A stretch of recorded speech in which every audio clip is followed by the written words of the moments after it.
Okay, YouTube has changed its policies and forcing all videos under 3 minutes to be shorts, and I don't want these videos to be shorts, so I'm going to combine these two short videos together to make it one video over 3 minutes. I'm using a very low-tech method. Hopefully it's not too bad. This camera's shaking a little bit, so let me start it here. Boom. Okay, my second day at the NAN convention. I just left the convention. I just left the panel. Well, I wasn't on the panel, but a panel where they were talking about re-entry issues and stuff like that, justice involved people, stuff like that.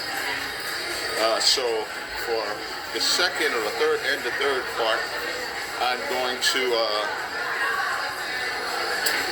put that in here as part 2 and 3 or whatever. Like, hey, wow, I see some friends I just see here. They were upstairs in the panel. I don't want to put y'all on. Y'all got warrants or anything? I don't want to put y'all on the video. Huh? How are you? Okay, good. Yeah, just ran into some people. They were at the NAN convention too. So I'm about to hop on the train here. Okay, you want to say hello, Al? I don't want to put you on there without permission. This is my YouTube channel. No? You want to say hello? Yeah, see that's Brother Alvin here. They're from the P2G, Pennies to Gold Networks.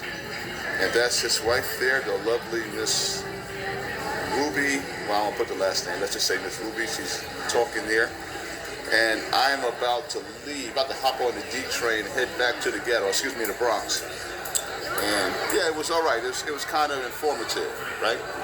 So that's basically it for this particular out and about in New York City video.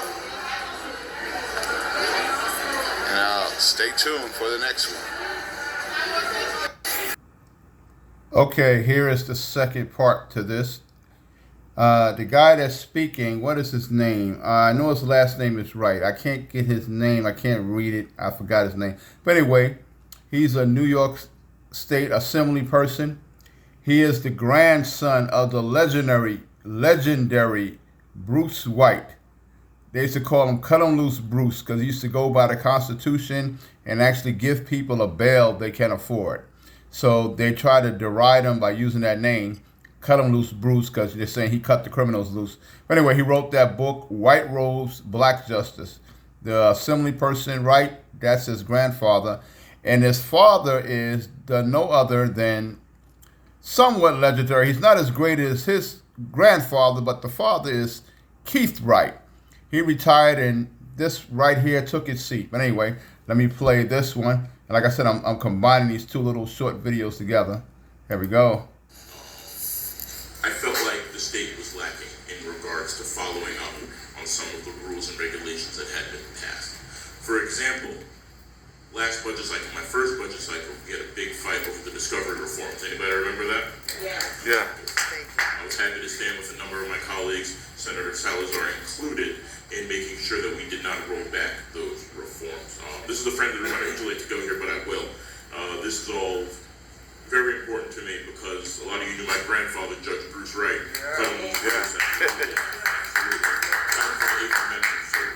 When it comes to bail reform, when it comes to all these things, he was very much ahead of his time, and that's the way I was raised, and I'm never going to let that go when I legislate across this, for the 2nd Assembly District and for the state of New York.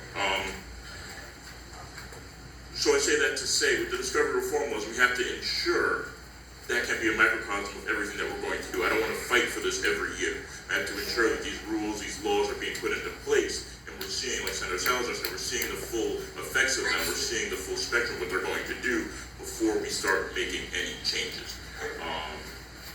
So, working on a number of things, I know Senator Salazar as well, to make sure that once we put these laws in, we can ensure that we see what they do. One example of a bill that I'm trying to get through this session is a bill about race-blind police reports.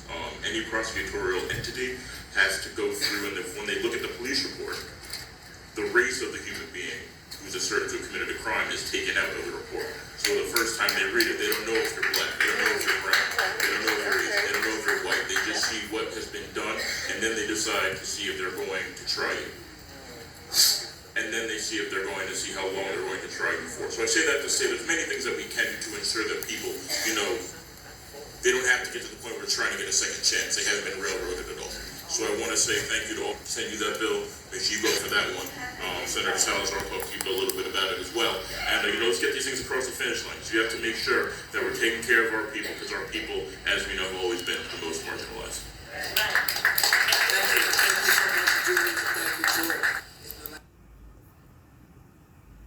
Okay, I'm going to pause it, and it's going.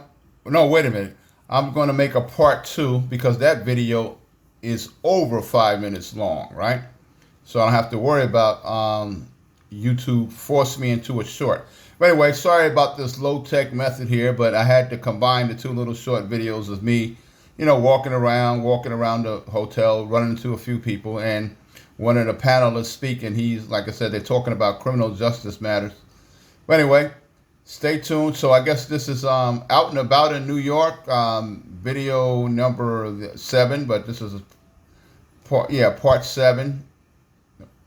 Part 7, but part maybe 3 for this NAN stuff here, this NAN conference. Anyway, thanks for viewing the video, and stay tuned for the next one. It'll be in the description box below. You can click on the description box below, and you'll get it if you don't find it on the channel.